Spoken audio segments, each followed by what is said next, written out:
বন্ধুরা, আশা করি তোমরা সবাই ভালো আছো। তোমার চ্যানেলে তোমাদের সবাইকে স্বাগতম। তো আজ আমি এই মুহূর্তে তোমাদের সামনে যেটা শেয়ার করতে চলেছি, পরীক্ষা ঠিক আসন্ন এবং সামনেই আমাদের পরীক্ষা। তো এই মুহূর্তে আমাদের হাতে বেশি সময় নেই, অল্প সময়ের জন্য আমাদের অল্প পড়াশোনা করতে হবে এবং সেইভাবেই আমাদের রেজাল্টটা করতে হবে। যারা খুব ভালো, যারা সারা বছর পড়াশোনা করেছো তাদের জন্য প্রশ্ন এর আগে আমি আগেও দিয়েছি, আশা করি তারা রেডি করেছো। যারা দুর্বল প্রকৃতির ছাত্রছাত্রী রয়েছে, এখনো সেইভাবে পড়াশোনা করে উঠতে পারোনি, তাদের জন্য কিন্তু আমি আজ স্পেশাল সাজেশন তুলে ধরছি। প্রথম আলোচনায় আমরা যেটা আনবো সেটা হচ্ছে 8 মার্ক কোশ্চেন। তো 8 মার্ক কোশ্চেনের জন্য আমি তোমাদের জন্য স্পেশালি মাত্র কয়েকটি প্রশ্ন রেডি করেছি। সেখানে মাত্র 6টি প্রশ্ন রয়েছে এবং তোমাদের পরীক্ষায় 8 মার্কের 3টে প্রশ্ন আসবে, তোমাদের 2টো প্রশ্ন লিখতে হবে। তো একটা প্রশ্ন লিখতে হবে 8 মার্কের। তো আমি যে প্রশ্নগুলো তোমাদের সামনে তুলে ধরেছি, আমি বলবো যে কোনো প্রশ্ন বাদ না দিয়ে প্রত্যেকটা প্রশ্নই ভালো করে দেখে যাও এবং আমি আশা রাখছি যে 3টে প্রশ্নের ভেতরে একাধিক প্রশ্ন কিন্তু তোমরা এর মধ্যে দিয়েই কমন পাবে। কিন্তু এর মধ্যে কোনো কোশ্চেন বাদ রেখে যেও না, কারণ বিগত বছরের ইতিহাসের পরীক্ষার ট্রেন্ড দেখলে আমরা যেটা বুঝতে পারছি, সেক্ষেত্রে কিন্তু একদম যে খুব ওপেন কোশ্চেন হচ্ছে সেটা কিন্তু নয়। ওপেন কোশ্চেন একটা দুটো থাকছে, যে কারণেই আমি বলছি যে কটা প্রশ্ন আমি দিচ্ছি এই মুহূর্তে 8 মার্কের, এ কটা প্রশ্ন অবশ্যই অবশ্যই পড়ে যাও। একদম টোটাল বই থেকে বেছে যে যে জায়গা থেকে আমাদের 8 মার্কের প্রশ্নগুলো আসে সেগুলো থেকে রেডি করে কিন্তু এই প্রশ্নগুলো তুলে ধরা। তার আগে একটা কথা বলবো, অনেকেই বলে যে স্যার 8 মার্কের প্রশ্ন কখন কিভাবে লিখবো। সবসময় মাথায় রাখবে, প্রথমে এমসিকিউ পার্ট কমপ্লিট করব, তারপরে আমরা 2 মার্কের পার্ট কমপ্লিট করব। 2 মার্ক কমপ্লিট হওয়ার পরপরই কিন্তু আমরা 8 মার্কের প্রশ্নের উত্তরটা লিখবো। সেক্ষেত্রে আমরা সময়টাও বেশি পাই এবং বেশি নজর দিয়েও আমরা লিখতে পারি। সবসময় 8 মার্কের প্রশ্নে 8 থেকে 10টা পয়েন্ট আউট করে লিখবে, পরিষ্কার পরিচ্ছন্নভাবে লিখবে।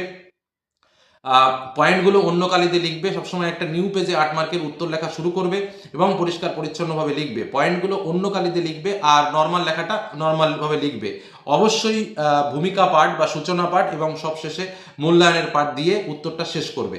8 মার্কের প্রশ্নগুলো যদি ব্রেকিং কোশ্চেন হয়, তো সেই ব্রেকিং কোশ্চেন বা ভাঙা কোশ্চেন বা টুকরো কোশ্চেন দিয়ে জয়েন্ট করানোর সময় 8 মার্কের প্রশ্ন, সেক্ষেত্রেও সেগুলো পার্টিশন করে 4 মার্কের প্রশ্ন বা 5 মার্কের প্রশ্ন যদি জয়েন্ট আকারে আসে, সেরকমভাবে কিন্তু তোমরা পয়েন্ট আউট করে লেখার চেষ্টা করবে, তাহলেই কিন্তু নম্বরগুলো ভালো হয়। এটা কিন্তু মাথায় রাখবে অবশ্যই অবশ্যই করে। আরেকটা কথা তোমাদের বিশেষভাবে মনে করিয়ে দিই, 8 মার্কের প্রশ্ন কিন্তু 100-এর যেটা 3টে আমাদের আছে, সেই 3টের মধ্যে 3টেই তোমরা কমন পেতে পারো। আমরা যে প্রশ্নগুলো আজ তোমাদের জন্য শেয়ার করছি, এইগুলো যে শুধুমাত্র 8 মার্কের আসবে সেটা কিন্তু নয়। কিছু কোশ্চেন টার্নিং করে 4 মার্কেও আসতে পারে, এটা কিন্তু মাথায় রাখতে হবে। এবং আমরা তোমাদের জন্য যে 4 মার্কের সাজেশনগুলো তুলে ধরেছি, সেই 4 মার্কের সাজেশনও কিন্তু মাথায় রাখবে। সেই প্রশ্নগুলোও কিন্তু এমনই প্রশ্ন যেটা কিন্তু এই 8 মার্কের কোশ্চেনের পার্ট মার্কিং হিসেবে কিন্তু আসতে পারে। তো চলো, সময় নষ্ট করবো না। অর্থাৎ আমার হাত থেকে যে সাজেশনগুলো এর মধ্যে তোমাদের জন্য বেরোচ্ছে, 2 মার্কের প্রশ্ন, 8 মার্কের প্রশ্ন এবং 4 মার্কের প্রশ্ন, এর কোনো অংশ বাদ না দিয়ে যদি কেউ কমপ্লিট করে যেতে পারো, এটুকু নিশ্চিত থাকতে পারো যে 100-এ 100% মার্ক তোমরা ব্রড কোশ্চেন থেকে কিন্তু পেয়ে যাবে। আর শর্টের জন্য টিপস তো আমি এর আগেই দিয়েছি। আর এই আজ 8 মার্কের জন্য যে প্রশ্নগুলো দিচ্ছি, এর মধ্যে যেন কোনো প্রশ্ন বাদ না থাকে। আর যদি বাদ থাকে, ইমিডিয়েটলি রেডি করে পরীক্ষার হলে যাও। আমি মনে করি যে প্রশ্নগুলো রয়েছে 8 মার্কের জন্য বা তোমাদের সিলেক্ট করে দিয়েছি, সেগুলো হাইয়েস্ট 1 থেকে 2বার একটু রিডিং পড়তে হবে।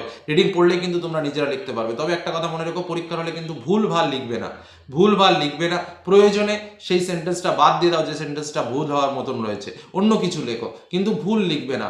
সাইজ ছোট হোক, অল্প লেখো, তাও ভালো, কিন্তু ভুল লিখবে না। কারণ টিচাররা যখন খাতা চেকিং করে, ভুল দেখলে ভীষণ বিভ্রান্ত হন, তুলনামূলকভাবে কিন্তু নম্বর কেটে নেয়। সময় নষ্ট করবো না, চলো আমরা দেখে নিই 8 মার্কের জন্য স্পেশাল কি কি প্রশ্ন আমি রেখেছি এবং এই প্রশ্নগুলো অবশ্যই রেডি করে পরীক্ষার হলে যাও। ঠিক আছে, চলো দেখে নেওয়া যাক 8 মার্কের ইম্পর্টেন্ট প্রশ্ন। যেহেতু আমাদের পরীক্ষা সামনে এসছে, সেহেতু আমাদের একদম শেষ মুহূর্তের 8 মার্কের প্রশ্ন আমি আজ তোমাদের সামনে 6টি 8 মার্কের প্রশ্ন শেয়ার করব। এই 6টি 8 মার্কের প্রশ্ন তোমরা ভালো করে কমপ্লিট করো, কারণ তোমাদের পরীক্ষায় 3টে 8 মার্কের কোশ্চেন আসবে এবং আমার বিশ্বাস যে এই 6টি প্রশ্নের ভেতরেই তোমরা 2টো বা এমনকি 3টে প্রশ্নও কিন্তু হুবহু কমন পেয়ে যেতে পারো। এমনই সিলেক্টেড প্রশ্ন তোমাদের সামনে শেয়ার করছি। কটা প্রশ্নের ভেতরে কোনো প্রশ্ন যেন বাদ না থাকে। আর অবশ্যই 8 মার্কের প্রশ্ন লেখার সময় পয়েন্ট আউট করে লিখবে, কারণ পয়েন্টে কিন্তু আলাদা করে নম্বর থাকে এবং সবসময় চেষ্টা করবে ন্যূনতম 10টা পয়েন্ট দিয়ে লেখার। আর যদি পেজ হিসেবে লেখো, তো স্বাভাবিকভাবে 2 পৃষ্ঠা থেকে 2.5 পৃষ্ঠার মধ্যে তোমাদের লেখাটাকে কন্ট্রোল করার চেষ্টা করবে, পরিষ্কার পরিচ্ছন্নভাবে লিখবে। এবং স্বাভাবিকভাবে তোমাদের আমি যেটা বলে থাকি যে 2 মার্ক প্রশ্ন যখন লেখাটা শেষ হয়ে যাবে, 2 মার্ক প্রশ্ন লেখা শেষ হয়ে, মানে প্রথম এমসিকিউ এসএকিউ পার্টটা কমপ্লিট করলাম, তারপরে 2 মার্কের প্রশ্ন লিখে কমপ্লিট করলাম এবং 2 মার্কের প্রশ্ন লিখে কমপ্লিট করার পর প্রথমেই 8 মার্কের প্রশ্নটা আমি লিখব। তারপরে যথারীতি আমরা 8 মার্কেরটা শেষ হলে তারপর আমরা 4 মার্কের প্রশ্ন লিখব। এটা হচ্ছে এক্সাম প্যাটার্ন। সেক্ষেত্রে অনেক অনেক সুবিধা হয় কিন্তু। তো চলো, 8 মার্কের জন্য কী কী প্রশ্ন এই মুহূর্তে রেডি করবে, এই প্রশ্নগুলো যেন বাদ না যায়। তো প্রথম প্রশ্ন, ব্রাহ্ম সমাজের বিভাজন কীভাবে ঘটে? 19 শতকে বাংলা সমাজ সংস্কার আন্দোলনে ব্রাহ্ম সমাজগুলির ভূমিকা কীরূপ আলোচনা করো। দ্বিতীয় প্রশ্ন, তিতুমুরের নেতৃত্বে বাংলার ওহাবি আন্দোলন, কোল, সাঁওতাল ও নীল বিদ্রোহের কারণ এই কটা কিন্তু ভেরি ভেরি, অর্থাৎ ওয়াহাবি আন্দোলন, কোল, সাঁওতাল আর নীল, এই কটার মধ্যে একটা কিন্তু এবার মোস্ট ইম্পর্টেন্ট, কোনো না কোনো একটা পরীক্ষাতে আসতে পারে।